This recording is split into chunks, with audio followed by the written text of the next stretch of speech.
Bismillahirrahmanirrahim. Assalamualaikum warahmatullahi wabarakatuh. Bertemu lagi dengan saya di channel Jarfalo ID, channel yang membahas dunia tutorial.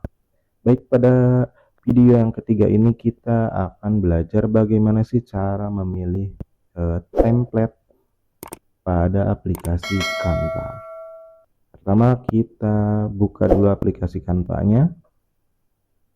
Nah, di sini pada pertemuan sebelumnya atau di video sebelumnya kita sudah belajar bagaimana cara membuat desain di awal. Kita klik tanda plus di sini di bagian atas, kemudian kita pilih untuk konten Instagram di sini.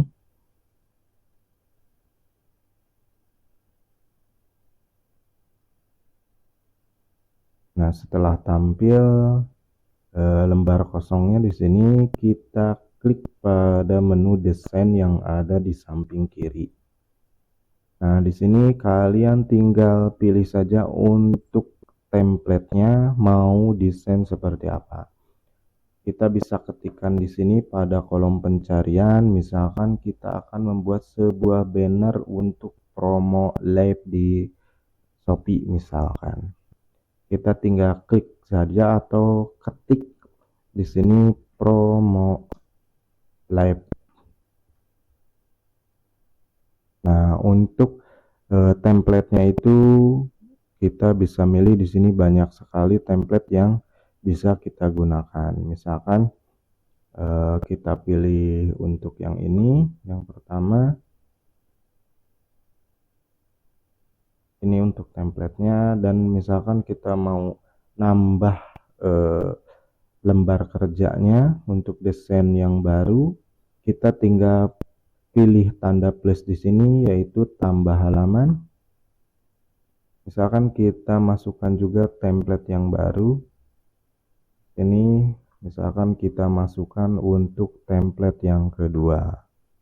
Nah, ini kalian juga bisa masukkan nama desainnya di bagian sini. Misalkan ini untuk desain B, dan yang atas kita kasih nama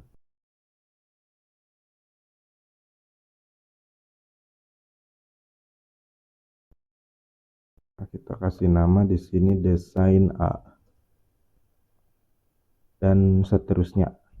Kalian bisa menambahkan atau juga kalian di sini bisa menduplikat sebuah halaman desain ini dengan cara di sini di samping tong sampah ini, ikon tong sampah di sebelah kirinya ada duplikat halaman, dan halamannya akan terduplikat. Nah, itu bagaimana cara menambahkan desain pada aplikasi Canva atau menambahkan template pada aplikasi Canva. Terima kasih. Wassalamualaikum warahmatullahi wabarakatuh.